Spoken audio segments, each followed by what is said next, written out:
General Secretary ka All India Congress Committee badai kami ka communication baru MP ka Raja Sabha Jairam Ramesh aga khatwai tarik ubanan rempang arajar arpulai aga jingelang pulat pat ba ya kamat rekam jang ka Congress udah thalanya mukul sangma bat ka parti Trinamool Congress bakadai ka wai pat ka parti ka balong ka nyangkok ngu jong ka Bharatiya Janata Party Jairam udah thalanting ya mukul sangma wala wanrah ya ka parti ka balai ka TMC ne ke JMC ka bamud Judas Mukul Party ha ke jilla uloong baro ki party ke NPP UDP bat ke TMC ki dai ki nyangko ngo jong ke BJP na Delhi Ramesh uong ba ke Congress kan ya khun ni ki party nyangko ngo jong ke BJP ka badai ke nongelam ha Delhi Marwai ha ke jilla Agajingelang pelai pai ba ya ka matrekam ne ka manifesto jong ka Congress ai don lang unongelam ka MPCC uba Winston H Pala Manish Chatrat ubadai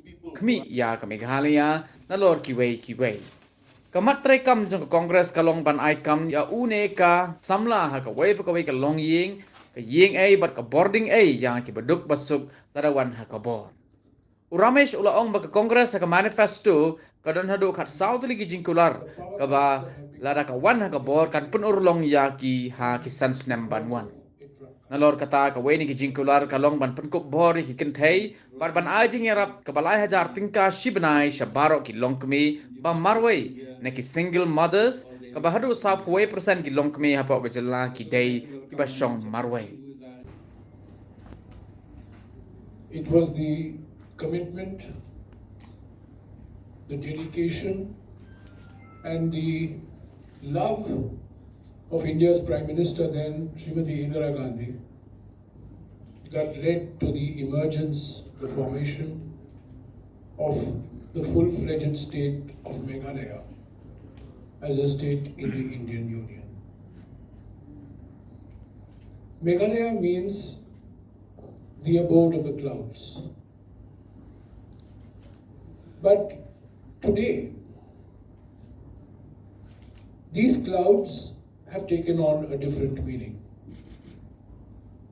Today, the clouds are of not rain-bearing clouds, but these clouds are of corruption. These clouds are of unemployment, power cuts. These clouds are of a damage to the independent identity of the people of Meghalaya. And finally, these are the clouds of political puppetry, which I will explain to you a little later. In the last 5 years, we have had a government of the MDA, by the MDA, for the MDA. This is the Money Development Alliance. The alliance partners have taken a temporary divorce for the purpose of elections and are claiming to be fighting as independent parties. But let nobody be fooled. The NPP, the UDP, and the BJP are all part and parcel of the same package. So the first fight that the Congress is fighting in this election is a fight against corruption.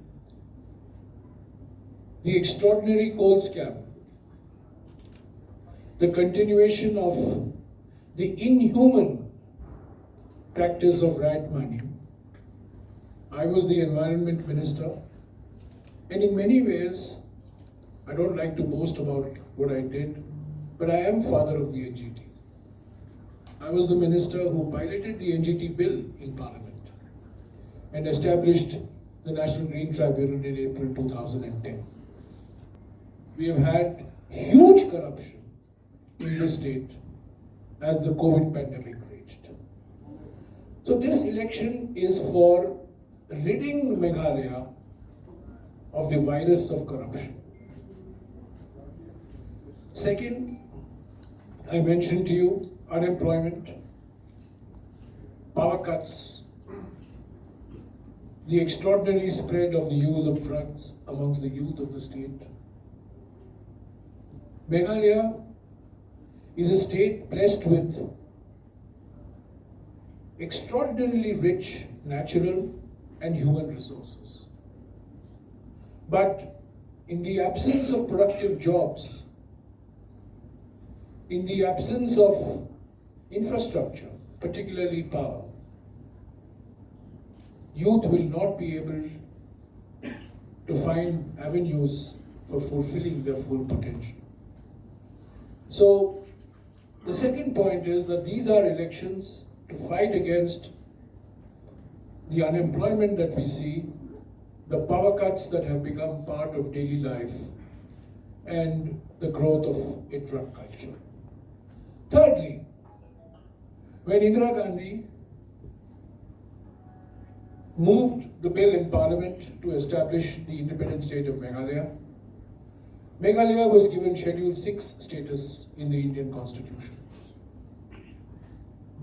And for 50 years, almost 45 years, the Congress moved heaven and earth to respect the letter and spirit of Schedule 6 of the Constitution.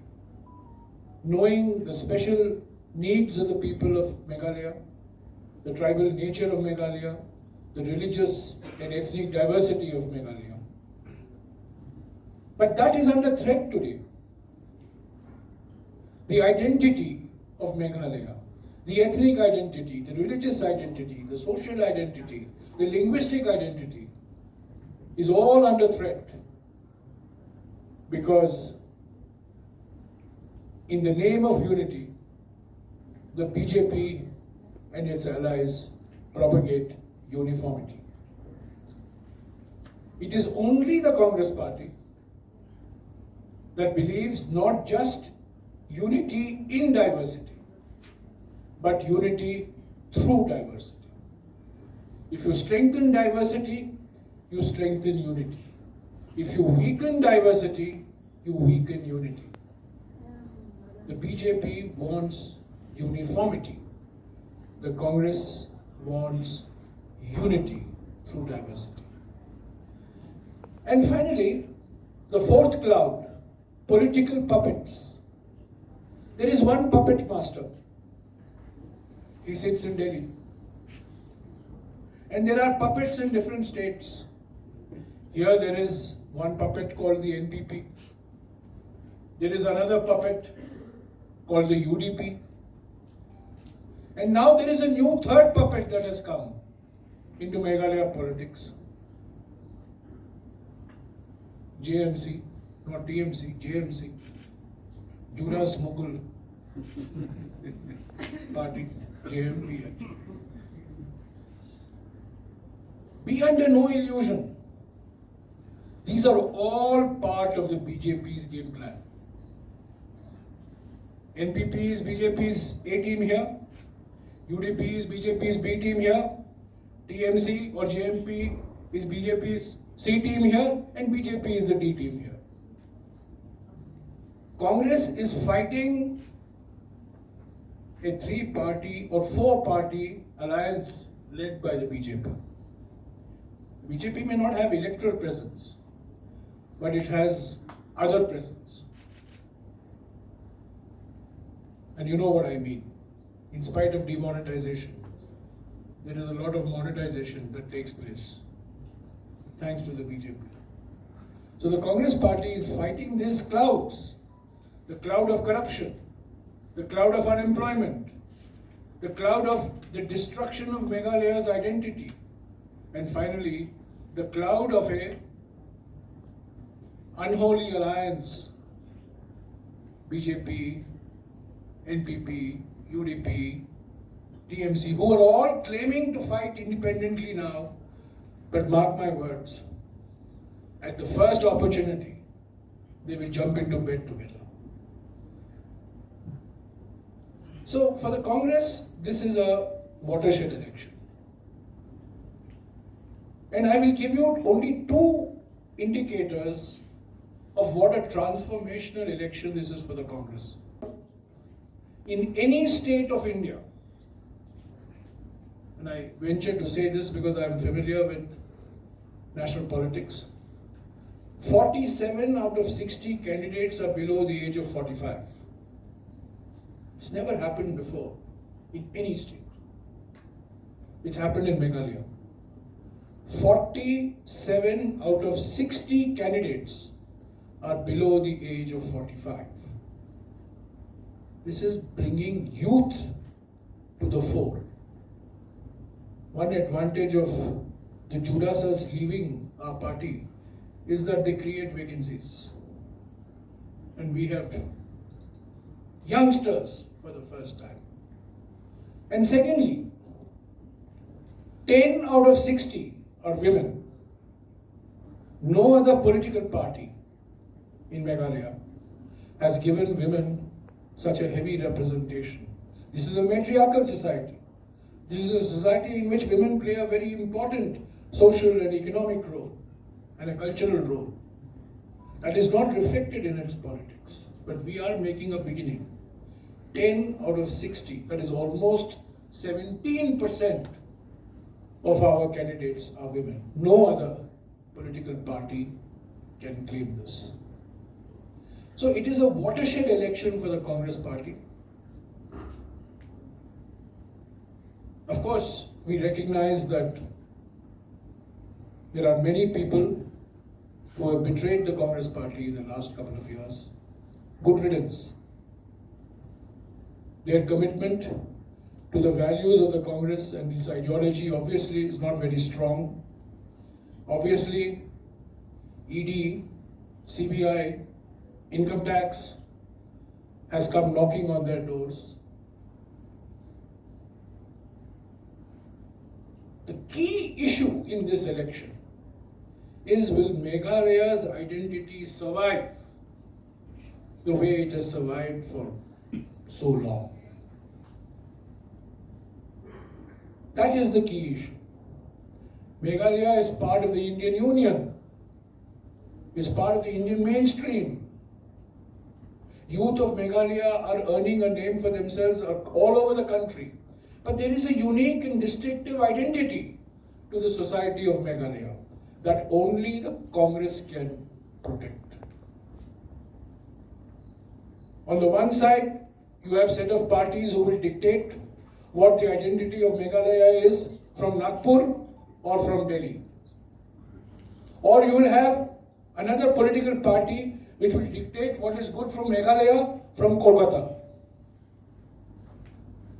It is only the Congress party which will dictate from Shillong, from Meghalaya. Not only dictate, it will determine in this state. Now, we have released a manifesto. This manifesto has 14 big promises to be fulfilled over the next 5 years. Every year, we will present a report to the people of Meghalaya, giving a report card on the status of implementation of each of the promises that we have made. We have made 5 big commitments that come out of these promises, which was released day before yesterday.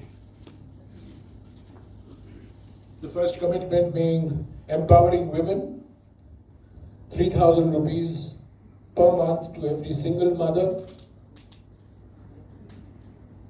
BPL single mothers, and there are 41% of women in Meghalaya are single women. I mean, women who are separated or living singly. 41%. It's a large, very large number. Second, we have promised a job to every household. Third, we have promised a power cut-free Meghalaya. I mentioned that to you. Fourth, corruption-free Meghalaya. Most important, we will have a law against corruption. We will implement this law. We will have an ombudsman. We will have a strong anti-corruption machinery. And whatever the orders passed by legal authorities, like the National Green Tribunal, will be implemented fully. And fifth, we have promised a drug-free Meghalaya. These 5 promises come out of these 14 promises contained in our manifesto. As I said, manifesto is a very sacred document to us. We will have an annual report to the people on the implementation of this manifesto, and we will hold ourselves accountable to the people of Meghalaya for this manifesto.